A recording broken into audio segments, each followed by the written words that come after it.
श्री शिवाय नमस्तुभ्यम दोस्तों। भोले बाबा का आशीर्वाद आप लोगों पर हमेशा बना रहे। मेरे YouTube चैनल महाकाल की दीवानी पर आपका स्वागत है। मेरी दी हुई जानकारी अगर आप लोगों को अच्छी लगे तो प्लीज़ मेरे चैनल को सब्सक्राइब कीजिए, जिससे नई नई जानकारियाँ आप लोगों को मिलती रहें। राधे राधे दोस्तों, मैं आपको माघ महात्म अध्याय 17 सुनाने जा रही हूँ। अप्सरा कहने लगी कि हे राक्षस। वह ब्राह्मण कहने लगा कि इंद्र इस प्रकार अपनी अमरावतीपुरी को गया, सो हे कल्याणी, तुम भी देवताओं से सेवा किए जाने वाले प्रयाग में माघ मास में स्नान करने से निष्पास होकर स्वर्ग में जाओगी। सो मैंने उस ब्राह्मण के यह वचन सुनकर उसके पैरों में पड़कर प्रणाम किया और घर में आकर सब भाई बांधव नौकर चाकर धनादिक त्याग कर शरीर को नष्ट होने वाली वस्तु समझकर घर से निकली और माघ में गंगा यमुना के संगम पर जाकर स्नान किया। सो हे निशाचर, 3 दिन के स्नान से मेरे सब पाप नष्ट हो गए और 27 दिन के पुण्य से मैं देवता हो गई और पार्वती जी की सखी होकर सुख से निवास करती हूँ। इसलिए मैं प्रयाग के महात्मा को याद करके सब देवताओं के सहित माघ में प्रयाग स्नान करती हूँ। सो मैंने अपना यह सब वृत्तांत तुमसे कहा। तुम भी इस योनि में पड़ने और कुरूप होने का सब कारण कहो। तुम्हारी दादी और मूछें बहुत बड़ी बड़ी हो गई हैं और पार्वती की गुफा में वास करते हो। निशाचर कहने लगा कि हे बद्रे, सज्जनों से गुप्त बात कहने में भी कोई हानि नहीं होती।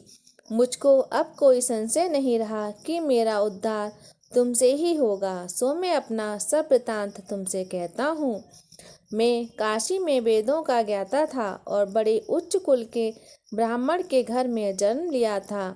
मैंने राजा, पापी, शुद्ध तथा वैश्यों से अनेक प्रकार के दान लिए। मैंने दान लेने में चांडाल को भी नहीं छोड़ा।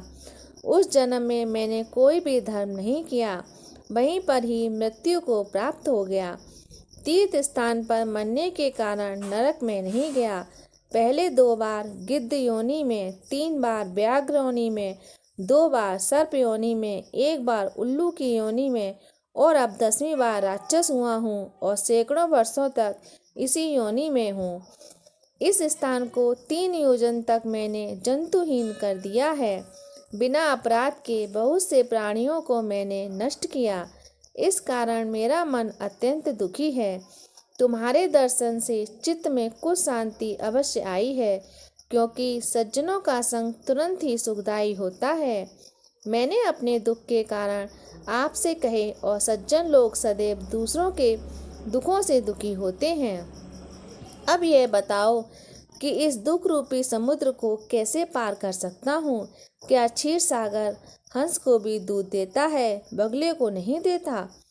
दत्तात्रेय जी कहने लगे कि इस प्रकार उसके वचन सुनकर कंचन मालिनी कहने लगी कि हे राक्षस, मैं अवश्य तुम्हारा कल्याण करूंगी।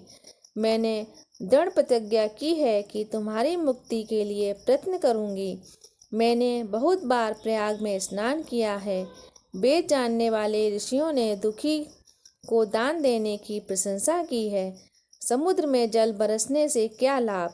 प्रयाग में स्नान करने का 1 बार का फल मैं तुझे देती हूँ। उसी से तुमको स्वर्ग की प्राप्ति होगी। उसके फल का अनुभव मैं कर चुकी हूँ। तब उस अप्सरा ने अपने गीले वस्त्र का जल निचोड़कर जल को हाथ में लेकर माघ स्नान के फल को उस राक्षस को अर्पण किया। उसी समय पुण्य प्राप्त कर वह राक्षसी शरीर को छोड़कर तेजमय सूर्य के सदस्य देवता के रूप में हो गया।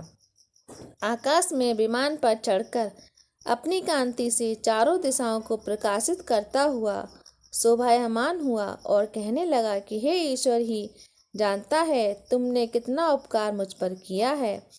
अब भी कृपया कुछ शिक्षा और दो, जिससे मैं कभी पाप न करूं।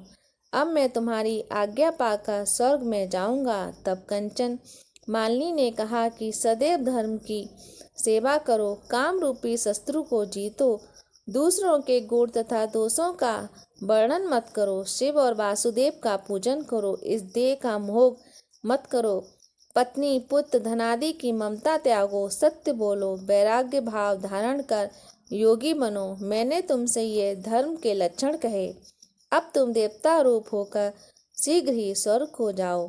दत्तात्रेय जी कहने लगे, इस प्रकार गंधर्वों से शोभित वह राक्षस कांचन मालिनी को नमस्कार करके स्वर्ग को गया और देव कन्याओं ने वहां जाकर कांचन मालिनी पर पुष्पों की वर्षा की और प्रेम पूर्वक कहा कि हे भद्रे, तुमने इस राक्षस का उद्धार किया। इस दुष्ट के डर से भी कोई भी इस वन में प्रवेश नहीं करता था। अब हम निडर होकर विचार करेंगे।